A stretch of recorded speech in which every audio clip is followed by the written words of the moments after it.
महाराज आहे म्हणून अजून चार्ज घ्यायला काकू करतात, हेही आपण पाहिलं.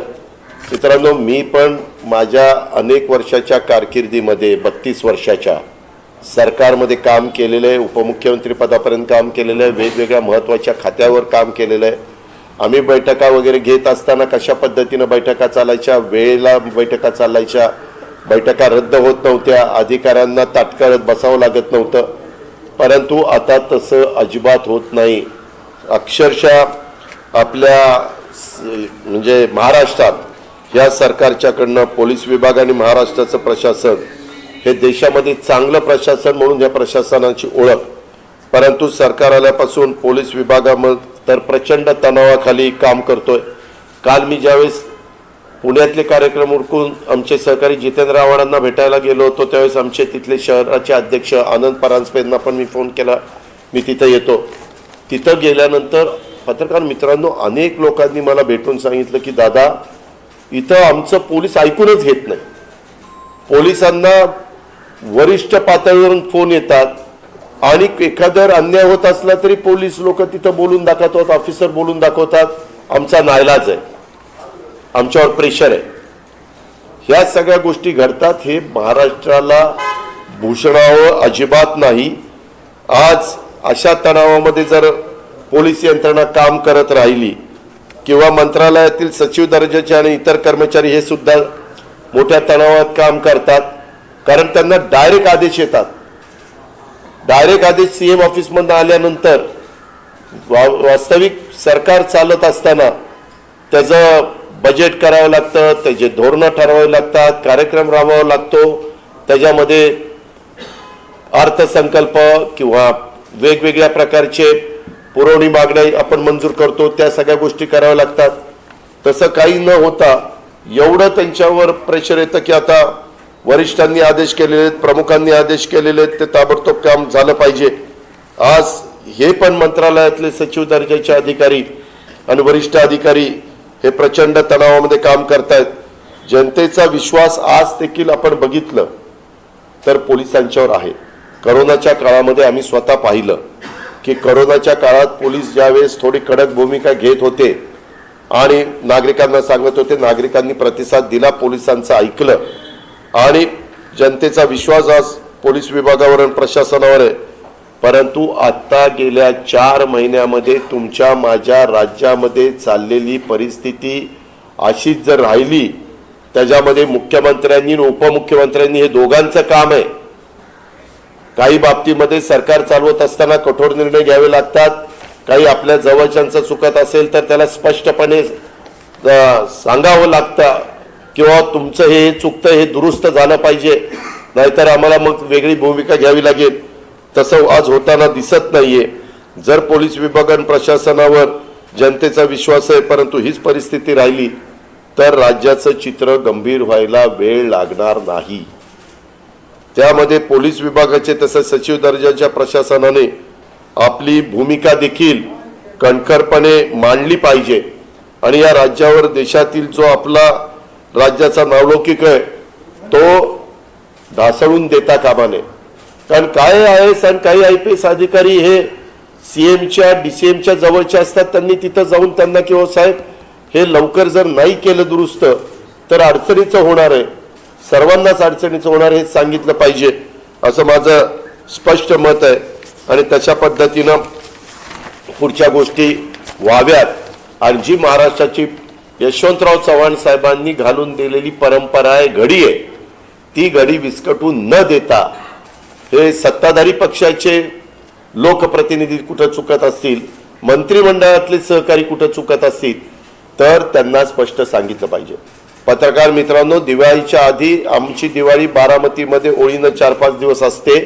वर्षानुवर्ष आम्हाला जसं समजतंय तसं ती परंपरा चालत आलेली आहे. तिथं जायच्या आधी मुख्यमंत्र्यांची वेळ तुम्हाला आठवत असेल मी वर्षावर घेतलेली होती. तुमच्याही काही पत्रकार मित्रांना माहिती आहे, मला देवेंद्रजींची पण वेळ पाहिजे होती. त्यांनी मला वेळ देतो म्हणून सांगितलं, परंतु शेवटी त्यांची काही अडचण झाली आणि मग त्यांचा मला फोन आला की सह्याद्रीला न देता तुम्ही त्या ठिकाणी गरवारे क्लबलाच या आणि वानखेडेला तिथं वेळ देतो. त्यांनी वेळ दिली.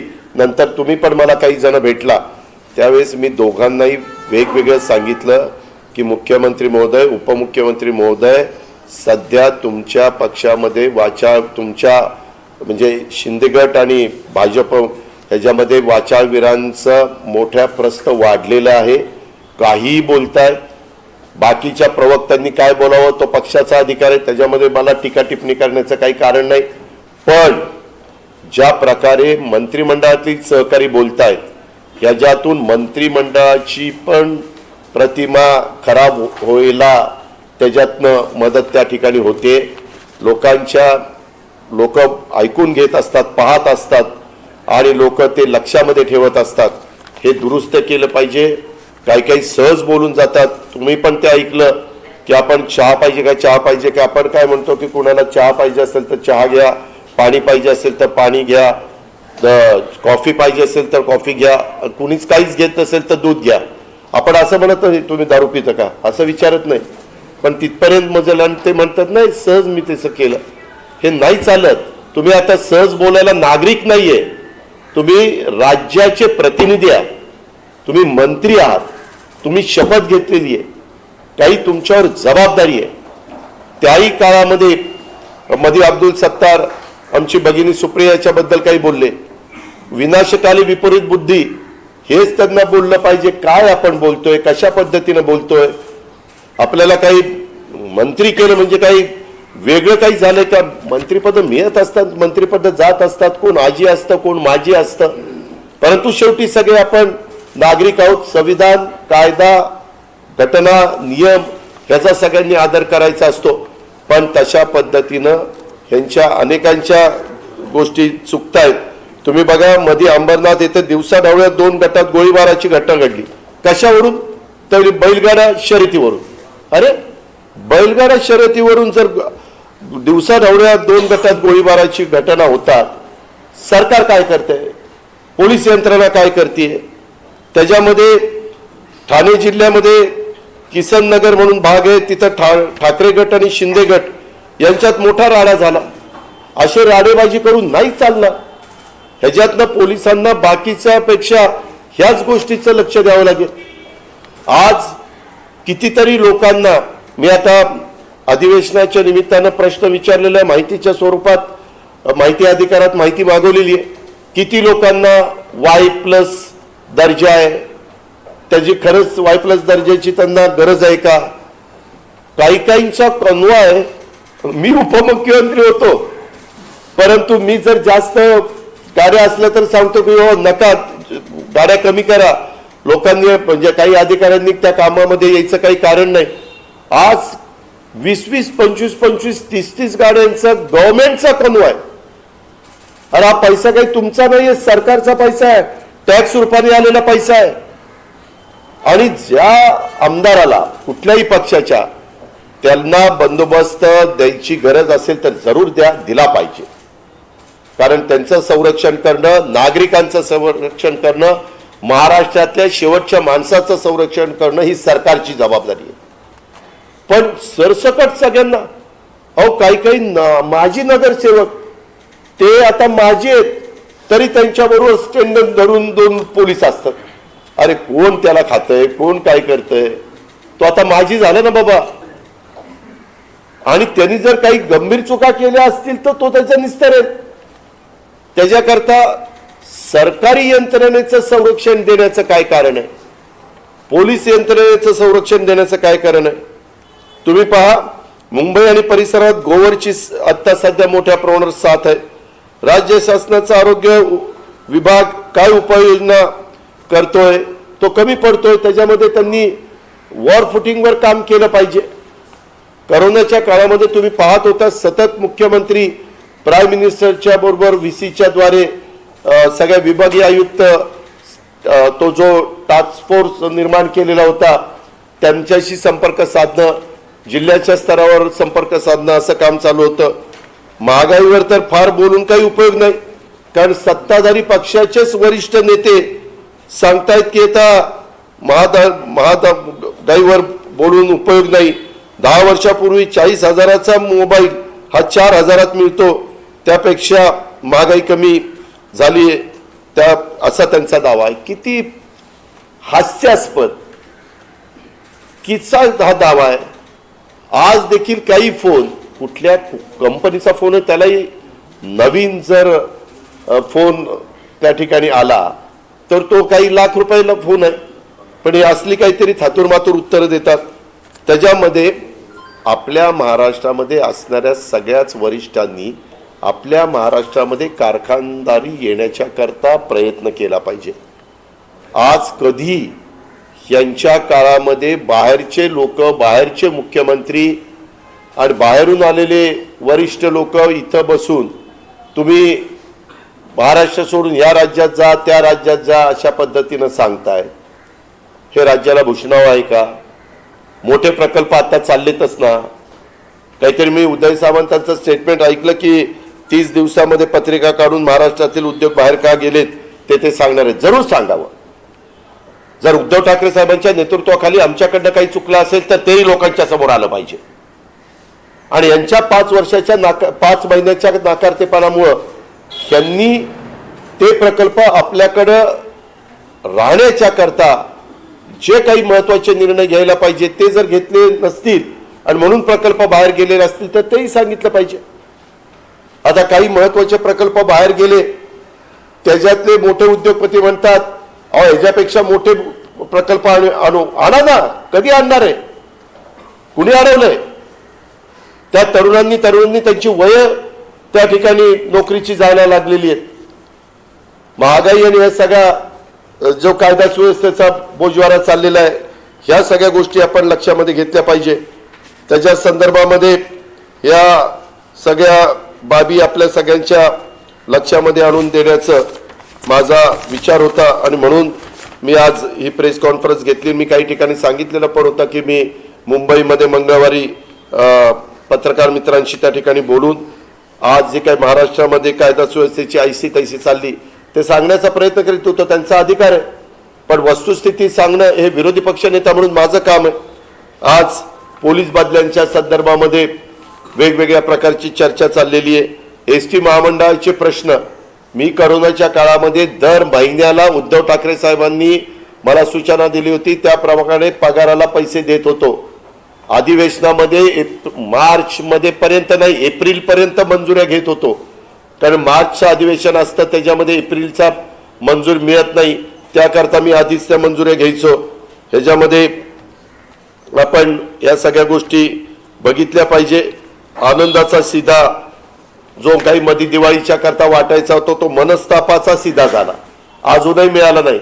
एका तर 72 मंत्र्यांनी सांगितलं की तुळशीचं लग्न होईपर्यंत दिवाळी चाललेली असती तोपर्यंत आम्ही देऊ। अजूनपर्यंत महाराष्ट्रातल्या अनेक कुटुंबांना हा सीधा मिळालेला नाही, ही वस्तुस्थिती आहे। ओला दुष्काळ बिष्काळ इकडे तर लक्षच नाहीये। त्याच्यामध्ये हे सगळे वेगवेगळे मुद्दे मी आज तर आपल्या मार्फत सरकारच्या लक्षामध्ये आणून देण्याचं काम त्या निमित्तानं करतोय। अनेकदा मी माझे वेगवेगळी पत्र देखील विरोधी पक्ष नेता म्हणून मुख्यमंत्री उपमुख्यमंत्र्यांना देण्याचं काम करतच असतो। कधी चर्चेतनं पण मी त्यांना सांगत असतो, कारण अनेक वर्ष ते सत्तेवर नसताना ते विरोधी पक्ष नेते होते, आम्ही उपमुख्यमंत्री होतो, त्याच्यावर ह्या ना त्या निमित्तानं चर्चा विकास कामाच्या करता किंवा काही अडीअडचणीच्या करता होतच असते। एकनाथरावांच्या बरोबर तर आम्ही 2.5 वर्ष सरकारमध्येच एकत्र काम केलेलं होतं, त्याच्यामुळं आम्ही दोघं जण जवळजवळ बसायचो। त्यामुळे जरी आज ते मुख्यमंत्री असले तरी या सगळ्या वाचाळवीरांना आवरा, त्यांना त्या ठिकाणी ताबडतोब काही सूचना असतील त्या ठिकाणी द्या। महाराष्ट्राची जी परंपरा आहे त्याला गालबोट लागून देऊ नका। महाराष्ट्राच्या परंपरेला आपण जपलं पाहिजे, ती महाराष्ट्राची संस्कृती आहे आणि ह्याच्यातून फार विदारक चित्र आज महाराष्ट्रामध्ये त्या ठिकाणी पाहायला मिळतंय। हे कुठंतरी थांबलं गेलं पाहिजे अशा प्रकारचं माझं स्पष्ट मत आहे आणि मी ते आपल्या सगळ्यांच्या समोर या प्रेस कॉन्फरन्सच्या निमित्तानं ठेवण्याचा प्रयत्न केलेला आहे। मी त्याबद्दल काल स्वतः जितेंद्र आव्हाड आनंद परांजपेंच्या साक्षीनं मी एवढंच सांगितलं की ज्या भगिनीला तिथं जात असताना जितेंद्रजींनी बाजूला म्हणजे ते घाईत होते, त्याच्यामध्ये बाजूला म्हणत होते आणि पुढे जात होते, ती घटना घडल्यापासून त्या भगिनी केस पोलीस स्टेशनला नोंदवेपर्यंत जे मधला काळ झालेला आहे तो काळ कुणाकुणाशी चर्चा झाली, काय चर्चा झाली, त्याचं पारदर्शकपणे चौकशी केली गेली पाहिजे. त्याच्यातनं चित्र स्पष्टपणे पुढे येईल असं माझं म्हणणं आहे.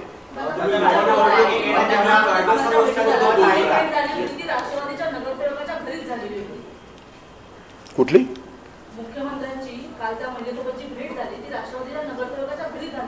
अहो ती राष्ट्रवादीच्या नगरसेवकाच्या घरी होऊ किंवा अजित पवारच्या घरी हो, ते जर त्याच्यामध्ये दोषी असतील तर अजित पवारवर पण ऍक्शन घ्या. काय पक्ष म्हणून कारवाई? मी तर सांगतो की त्याच्यामध्ये जो कोणी दोषी असेल हे पुढे आलं पाहिजे. याच्यामध्ये तुम्ही सांगताय म्हणून मी ग्राह्य धरणार नाही. चौकशीमध्ये ते पुढे आलं पाहिजे, जे पारदर्शकपणे येईल.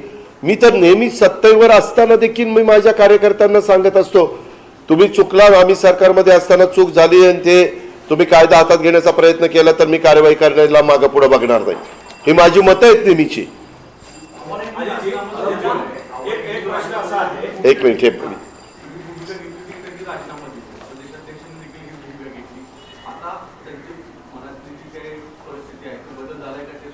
हे का मी काल त्यांच्या देखत प्रेसला सांगितलेलं, उभ्या महाराष्ट्राने बघितलेलं आहे. आणि माझं आज देखील मत आहे, ते आदरणीय पवार साहेबांना दैवत म्हणतात. पवार साहेब उद्याच्याला जशा पद्धतीने सांगतील तसं ऐकतील असं माझं मत मला सांगते. मी काल हे बोलून दाखवले. हां, राज्यातले अनेक उद्योग बाहेर गेले आहेत आणि अशा प्रकारचे प्रयत्न थांबवण्याचे या सरकारने केले नाही असं मत आहे.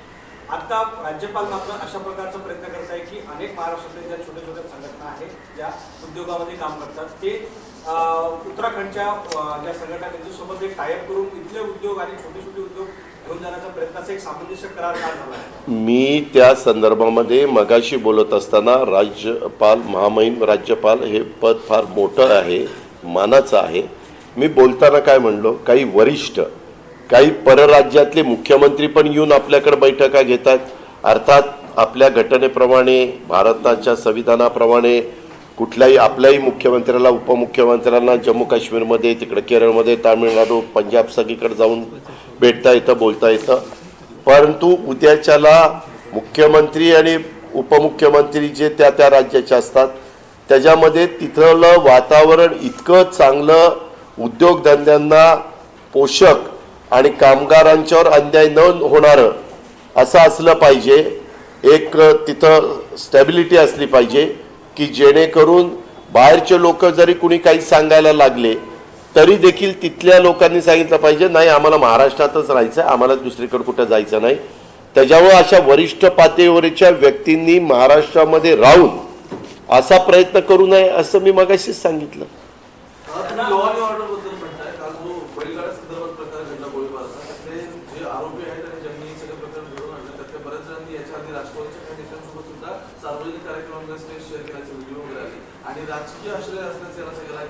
मी आपल्याला हे मत स्पष्टपणे सांगतो की अशा प्रवृत्ती ज्या आहेत, कुणाचंही सरकार आलं की त्यांच्याशी जवळीक साधण्याचा प्रयत्न ही लोक करत असतात.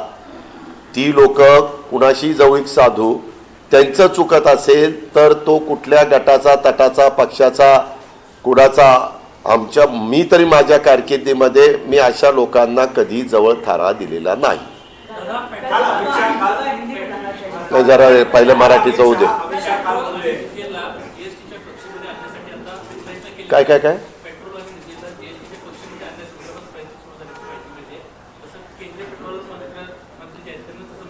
हे का त्यांनी काय करावं हा त्यांचा अधिकार आहे.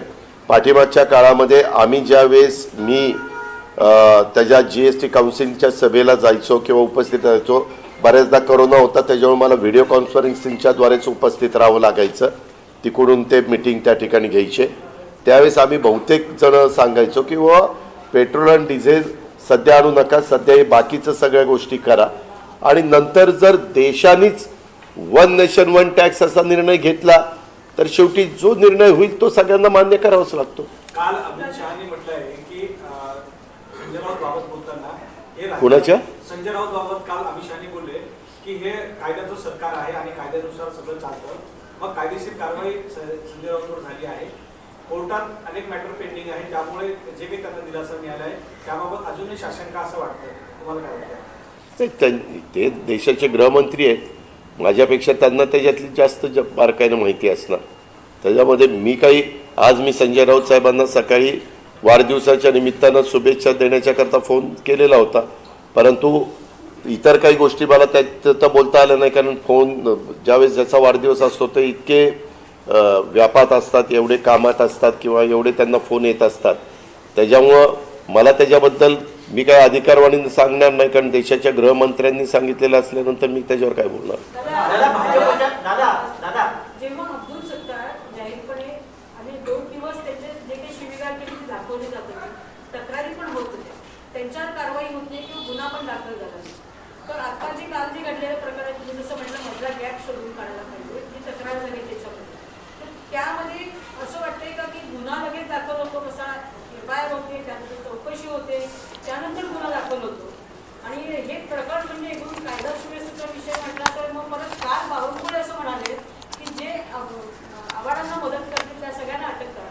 तेव्हा का गुन्ह्यामध्ये आव्हाडांना मदत करत असताना आम्ही कुठं चुकलो तर आमच्यावर ॲक्शन घ्या. कायद्यापेक्षा कुणी श्रेष्ठ नाही ताई.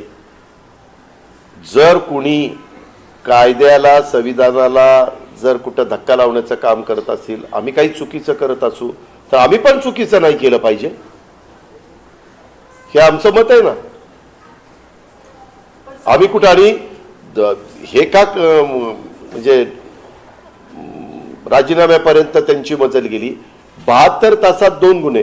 पहिलाही गुन्हा जो झाला त्याच्यामध्ये ज्याची पाठ सोडून काढली ती व्यक्ती अनेकांना म्हणाली की जितेंद्र आव्हाडांनी मला तिथं वाचवलं, बाहेर काढलं, असं ती व्यक्ती म्हणते. त्याच्यावर ज्या व्यक्तीला मारहाण झाली त्यांनाही विचारलं पाहिजे किंवा त्याच्यात मारहाण आनंद परांजपेंनी केली का, केली असेल तुम्ही ॲक्शन घ्या.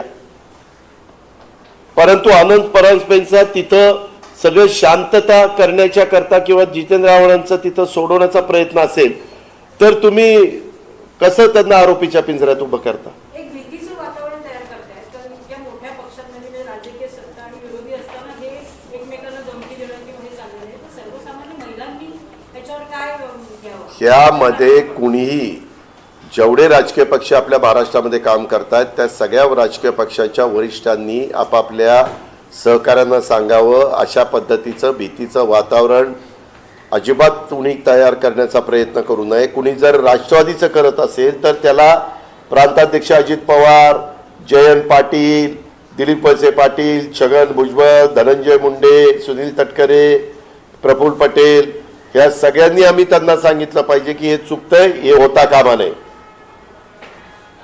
आम्ही जसं त्या ठिकाणी ती भूमिका मांडतोय तसं इतरांनी पण सगळ्यांनी केलं पाहिजे. महाराष्ट्रामध्ये कायदा सुव्यवस्था चांगली राहिलीच पाहिजे. आज अनेक लोकांना जर तुम्ही बंदोबस्त देऊन ते सगळे पोलीस आणि अधिकारी तुम्ही त्याच्यात जर अडकून ठेवायला लागला तर मग बाकीचं काम कुणी करायचं. राहुल गांधी यांची शेगावला सभा आहे. हा, महिला संदर्भामध्ये प्रश्न उपस्थित होतोय. ज्या प्रकारे सुळेचा विषय झाला, जितेंद्र आव्हाडांचा विषय झाला, तत्काळ कारवाई झाली, नोटिसा पाठवण्यात आल्या. मात्र राजन पाटलांनी ज्या पद्धतीनं वक्तव्य केलं, या कोणी? राजन पाटलांना मोहोळमध्ये ज्यावेळेस वक्तव्य केलं त्यांना आक्षेपार्ह वक्तव्य होते, त्यावेळेस मात्र त्यांना नोटीस दिली नाही किंवा त्यांच्यावर प्रोसेस देखील झाली नाही, असं देखील एक विरोधकांकडून सवाल उपस्थित. मला माहिती नाही त्याच्या संदर्भात. खाली त्या महिला मेळाव्याच्या महिलाच्या मिटिंगच्या करता आलेल्या आहेत, मी त्यांना विचारीन. परंतु मला जे काही त्यांचा स्वभाव माहिती आहे, कुठेही महिलांच्यावर अन्याय झाला तर महिला आयोगाने त्याच्या संदर्भातला हे त्या बाबतीमध्ये निर्णय घेतला गेला पाहिजे. शेगावमध्ये भारत जोडो यात्रेची एक रॅली आहे. राहुल गांधी त्या रॅलीला संबोधित करणार आहे. सगळ्या विरोधी पक्षांना एकत्र करण्याचा त्या ठिकाणी प्रयत्न आहे. राष्ट्रवादी काँग्रेस पक्षाकडून कोणी जाणार आहे का? आता शरद पवार साहेबांना पण निमंत्रण दिलं आहे, उद्धव ठाकरे साहेबांना पण निमंत्रण दिलं आहे, तुम्हाला पण निमंत्रण आहे. तुम्ही मला निमंत्रण अजून मिळालेलं नाहीये. मला स्वतःला निमंत्रण मिळालेलं नाहीये आणि ज्यांना आमच्या वरिष्ठांना मिळालेलं असेल तर वरिष्ठ त्याबद्दलचा निर्णय घेतील. नथुराम गोडसे यांच्या पुण्यतिथी निमित्त शौर्य दिनाचं आयोजन केलं. असं वाटत नाही की नथुराम गोडसेला उदासी. अहो बरोबर आहे, आम्ही हे तर सांगून दमलोय. आम्ही सरकारमध्ये असताना पण अशा पद्धतीनं काही प्रवृत्ती अशा लोकांचं उदात्तीकरण करतात, अशा लोकांचा गवगवा करतात. हेच तुमच्या माझ्या देशाच्या अखंडतेला धोक्याचं आहे. हेच संविधानाला अडचणीचं होणार आहे.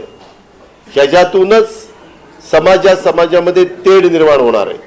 हे नाही केलं पाहिजे. जर आपल्याला सत्ता मिळवण्याच्या करता जर इतक्या खालच्या पातळीवर जाऊन कोणी जर राजकारण करायला लागलं तर दुर्दैव आहे आपल्या सगळ्यांचं. दादा, संजय राऊत यांना ईडीकडनं न्याय प्रक्रियेमध्ये दिलासा मिळाला, त्यांना जामीन मिळाला. त्यानंतर चर्चा सुरू झाली की अनिल देशमुख आणि नवाब यांच्या संदर्भातली. आता तुमच्या पक्षात सुद्धा काही पदाधिकाऱ्यांनी असं मत व्यक्त केली की मुद्दामून राष्ट्रवादीच्या नेत्यांना दिलासा दिला जात नाही न्याय व्यवस्थेकरण्याचा. हा तर आवाज कितपत योग्य आहे.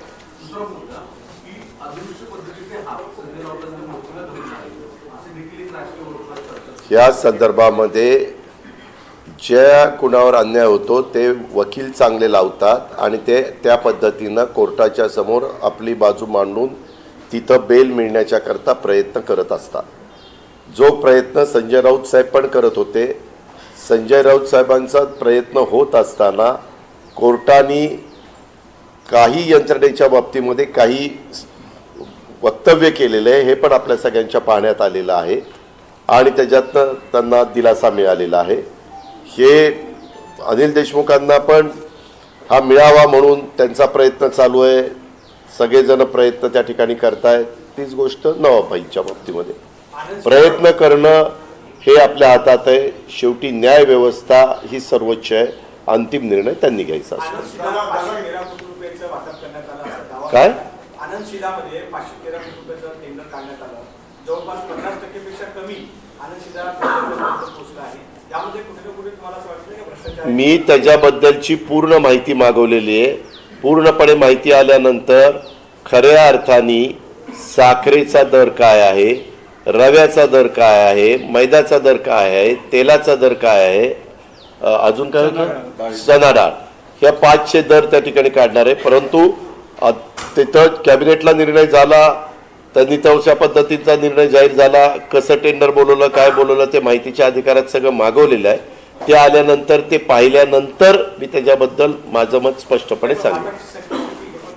तेच ना, ती सगळीच माहिती घेतल्याशिवाय मी सांगू शकत नाही. ती माहिती घेतो कारण ती 100 रुपयात द्यायचं होतं. पण त्या वस्तू सगळ्या आजच्या मार्केटप्रमाणे मोठ्या प्रमाणावर बल्कनी तुम्ही खरेदी केली तर केवढ्याला बसलं पाहिजे. कारण किरकोळ साखर घ्यायला गेला तर ती साखर 40 रुपयाला बसते. परंतु तुम्ही बरं 48 रुपये त्याच्या संदर्भात साखरेचं पोतं विकायचं म्हटलं तर ते 3100-3200 जातं. त्याच्यावर 5% GST आहे. म्हणजे तो 5-15 160 170 रुपये.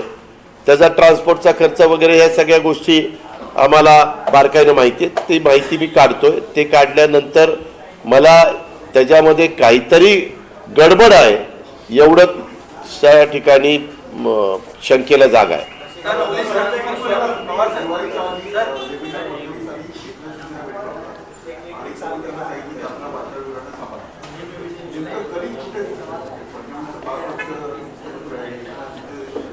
नाही, त्याच्यानंतर मी दिवाळीमध्ये त्या दोघांना शुभेच्छा देण्याच्या करता फोन केलेले होते. परंतु माझा त्यांचा संपर्क होऊ शकला नाही. त्याच्यानंतरच्याही काळामध्ये मी आमचं शिबिर आणि बाहेर गेलेलो होतो. मी 10ला आलेलो आहे. मी आता आज उद्या त्यांच्याशी पुन्हा संपर्क साधणार आहे. आणि मी कालच जितेंद्र आव्हाडांच्या बद्दलची प्रेस कॉन्फरन्स घेताना सांगितलं राज्याचे गृहमंत्री या नात्याने मी ही गोष्ट देवेंद्र फडणवीस साहेबांच्याही कानावर घालणार. महाविकास आघाडीमध्ये प्रकाश आंबेडकर यांना घेण्याची तयारी आहे. उद्धव ठाकरे साहेबांना विचारलं ते म्हणतात की आम्ही प्रकाश आंबेडकर सोबत चर्चा सुरू आहे. राष्ट्रवादी काँग्रेस पक्ष त्यांना घेण्यास काही अडचण आहे का? त्याच्या संदर्भात अजून ही चर्चाच आमच्या समोर आली नाही. तुम्ही उद्या आणखीन वेगवेगळ्यांची नावं घ्याल, ह्यांच्याबद्दल अडचण आहे का? त्यावेळेस वरिष्ठ उद्धव ठाकरेंची शिवसेना, राष्ट्रवादी आणि काँग्रेस हे नेतेगण बसतील आणि तो निर्णय घेतील. दादा, छत्रपती शिवाजी महाराजांच्या चित्रपटाबद्दल न बोलता त्यानंतर हा आवडीचा विषय आहे. तर आपली भूमिका जी सेन्सॉर संमत करणारी जी मंडळी आहे ती सेन्सॉर मंजूर करताना चुकीच्या पद्धतीने करत असते. तर एक काय प्रकारचा उपक्रम राबवायला पाहिजे त्याबद्दल आपण जसं वाचा आणि लोकांसमोर आणणं याला रोखण्यासाठी काय? हे का मला काल काही क्लिप पाहायला मिळाल्या त्या सिनेमाच्या क्लिप. मी अजून सिनेमा पाहिला नाही परंतु मी पाहणार आहे. त्या क्लिपमध्ये आम्हाला लहानपणापासून किंवा जे वेगवेगळी इतिहासाच्या बद्दलची पुस्तकं मोठ्या मोठ्या व्यक्तींनी लिहिलेली आहेत, शिवाजी महाराजांच्या बद्दल असेल, छावा संभाजीराजांच्या बद्दल असेल किंवा अनेक महान व्यक्तींच्या बद्दल असतील, तर ते पाहिलं किंवा आजपर्यंतची नाटक पाहिले, सिनेमे पाहिले, तर कुठंही प्रतापगडच्या पायथ्याशी अफजल खानाचा वध करत असताना आम्हाला हेच माहिती की अफजल खान 6 फूटवर काहीतरी उंच होते आणि शिवाजी महाराज त्या मानाने उंचीनं कमी होते.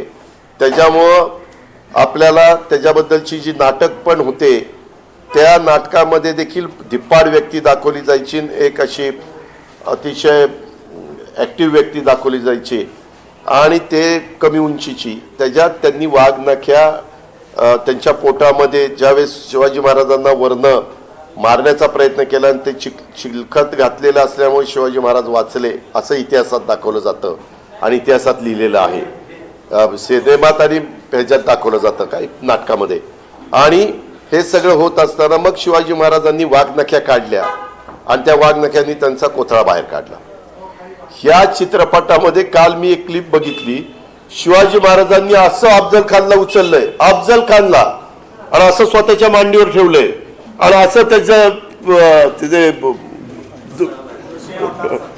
कोथळा बाहेर काढलाय. आता काय बोलावं हे, म्हणजे किती कहर करता तुम्ही. किंवा बाजीप्रभू देशपांडे पण अरे तुरे शिवाजी महाराजांना बोलतायत असं त्याच्यामध्ये दाखवलं. अरे तुम्ही ह्या प्रकारे असं दाखवून आज शिवाजी महाराजांच्या बद्दल उभ्या महाराष्ट्राला आदर आहे. भारतातली पण कुठली व्यक्ती महाराजांचा इतिहास वाचला आणि माहिती घेतली तर आदराने बोलतात. हे आपण पंतप्रधानांच्या पासून सगळ्यांचं अनुभवलेलं आहे. मग असं असताना तुम्ही का त्याची तोडमोड करून दाखवून ह्याच्यातनं काय साध्य करता, का वातावरण खराब करता? ही सेन्सॉर बोर्डाची चुकी आहे म्हणून म्हटलं सेन्सॉर बोर्डावर आपण काय करणार, कारण इथे भांडण होण्यापेक्षा त्यांनी घेतलं. नाही, एक मिनिट, नुसती सेन्सॉर बोर्डाची नाही. जर सरकारने ठरवलं तर सरकार पण त्याच्या संदर्भामध्ये हस्तक्षेप करू शकतं. ही बोर्ड नेमलेली असतात, ही सरकारच नेमतं.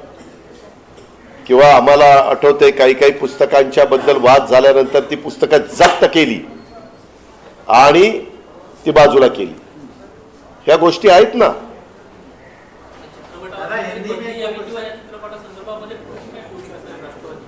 नाही, मी आपल्याला सांगतो की त्याच्या संदर्भात आमचं एवढीच भूमिका आहे, राष्ट्रवादी नाही अनेकांची, शिवप्रेमींची आणि महाराष्ट्रातल्या अनेकांची, सहकाऱ्यांची, मी अनेकांशी बोललो, जे काही इतिहासामध्ये घडलेलं आहे ज्याची नोंद आहे त्याला कुठेही फाटे फोडून वेगळं दाखवण्याचा प्रयत्न करू नये. कारण ते शिवाजी महाराज आहे. शिवाजी महाराज प्रत्येकाच्या मनातलं दैवत आहे, आमचा अभिमान आहे, आमचा स्वाभिमान आहे. त्याच्यामुळं ह्या पद्धतीनं वातावरण खराब करण्याचं काम हे कुणी निर्मात्यांनी, दिग्दर्शकांनी आणि त्या संबंधित असणाऱ्या कुणीच व्यक्तीने करू नये. जर आता ती चूक लक्षात आणून दिलेली असेल तर ताबडतोब ती मागे घ्यावी. बऱ्याचदा हिंदी चित्रपट किंवा देशात दाखवलेल्या चित्रपटामध्ये काही भाग वगळला जातो आणि त्याच्यात दुरुस्त करून काही पुन्हा दाखवलं जातं. काही नावं बदलली जातात का तर बाबा लोकांचा विरोध आहे. हे झाले ना. अहो मी काल बघितलं साहेब, मी काल बघितलं. भाषण केलंय.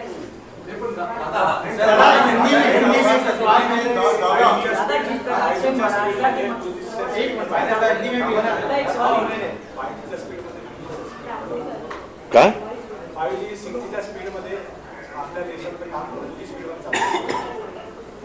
5Gच्या स्पीडमध्ये देशातलं काम 2Gच्या स्पीडने चालू.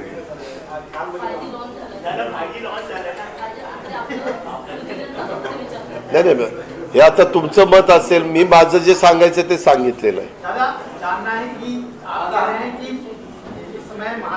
प्रदेश सरकार के दबाव में काम करे, तो क्या जितेंद्र अवार्ड पर जो कार्रवाई हो रही है वो भी उसी के तहत है? इसके पहले आप कहना था कि केंद्र सरकार के दबाव में ईडी और वो सब काम करे, क्या राज्य सरकार का उसके बारे में जितेंद्र अवार्ड मेरे साथ थे, आनंद परांजपे जी मेरे साथ थे। मैंने हिंदी में इसके बारे में कल प्रेस को सब बताया है।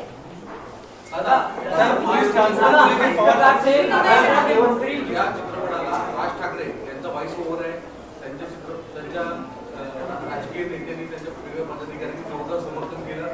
परत नंतर जितेंद्र आव्हाड यांनी संबंधित कार्यकर्ते जाऊन मारहाण केल्यानंतर सुद्धा मनसेकडे प्रचंड तर पण शोधा मी काल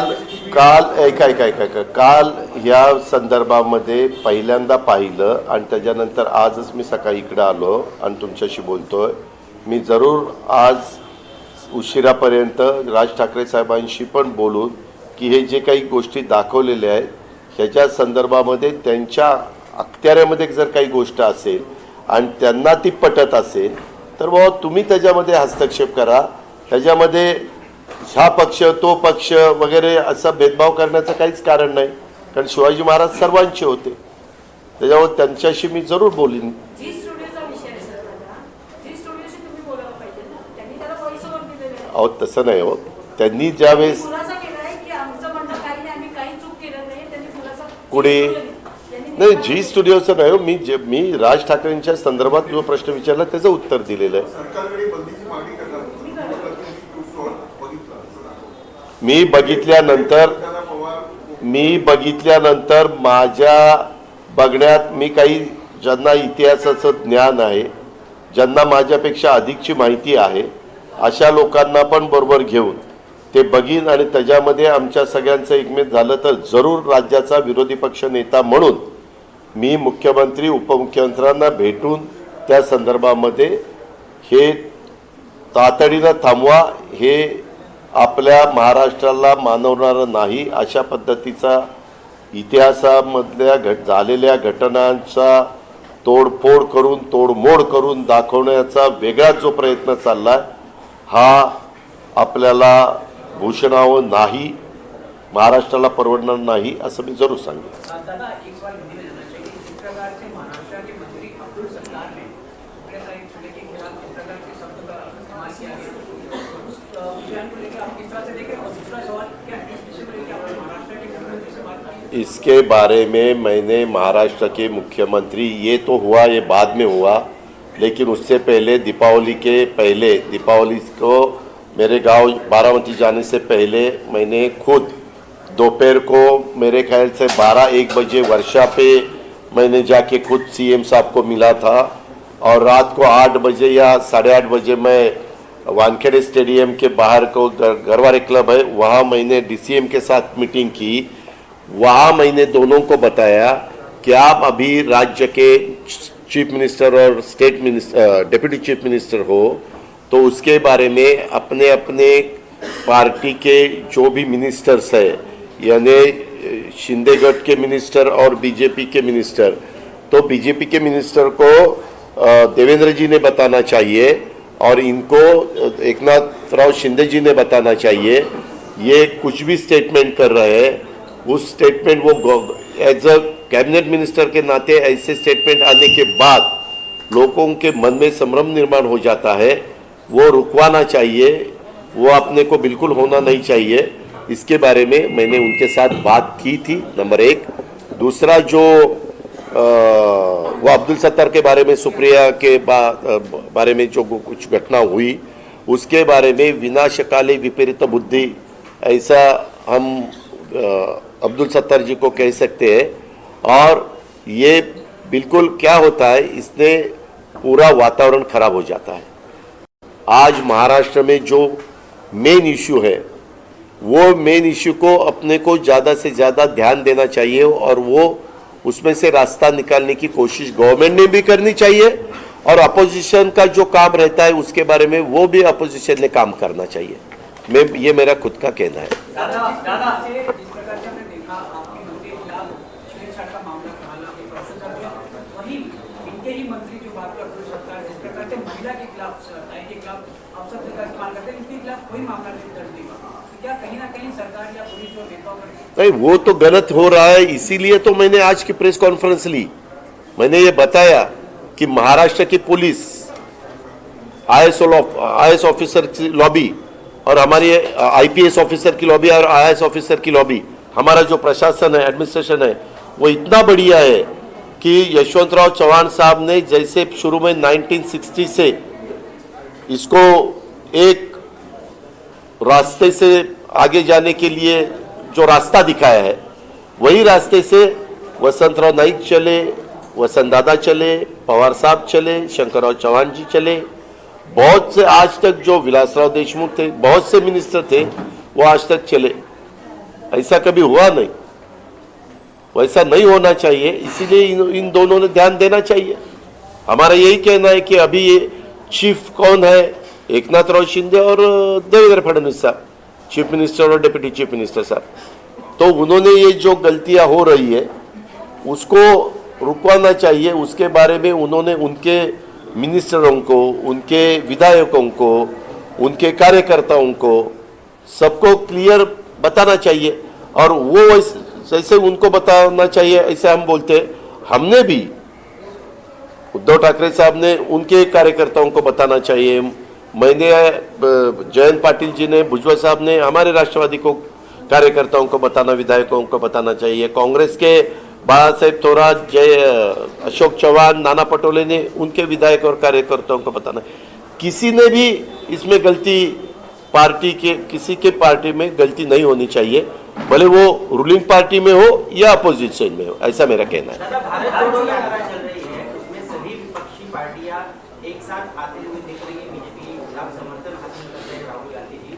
क्या आपको न्योता दिया गया है? शिलांग में रैली होने वाली है। मुझे अभी तक न्योता नहीं मिला, लेकिन हमारे पवार साहब को मिला था, सुप्रिया को मिला था, जयंत पाटिल जी को मिला था। वो सब वो रैली में, पवार साहब उनका थोड़ी तबीयत खराब थी इसीलिए नहीं गए, लेकिन जितिन रावत, सुप्रिया, हमारे पार्टी के प्रमुख जयंत पाटिल, ये सब उसमें गए। राज्य के विपक्षी नेता के तौर पर आप मुझे अभी तक न्योता नहीं आया है, बार बार मैं बोल रहा हूँ। सर, पुलिस ट्रांसफर को लेकर के आपने अभी सवाल उठाया कि वहाँ पे कुछ इस तरह की अफवाहें चलने की गलत चीज़ों का क्या? नहीं, उसके बारे में ऐसी अफवाहें सुनने को मिलती है। अगर उसके बारे में मुझे प्रूफ मिला, पेपर्स मिले, तो जरूर उसके बारे में मैं मेरी राय दूंगा। एक चीज़ सर और आपने कहा कि जो सिक्योरिटी दी गई वो गैर जरूरी लोगों को भी दी गई जिनको जरूरत नहीं है। नहीं, मेरा ये कहना है सभी 40 लोगों को सिक्योरिटी, ऐसा कभी चलता नहीं। हमने भी पार्टी में बहुत साल काम किया है, गवर्नमेंट में बहुत साल काम किया है। हमारी पार्टी और कांग्रेस पार्टी 1999 से 2014 तक रूलिंग पार्टी के नाते उन्होंने काम किया। तब सभी कांग्रेस विधायकों को और राष्ट्रवादी विधायकों को सिक्योरिटी नहीं दी थी, ऐसा नहीं चलता।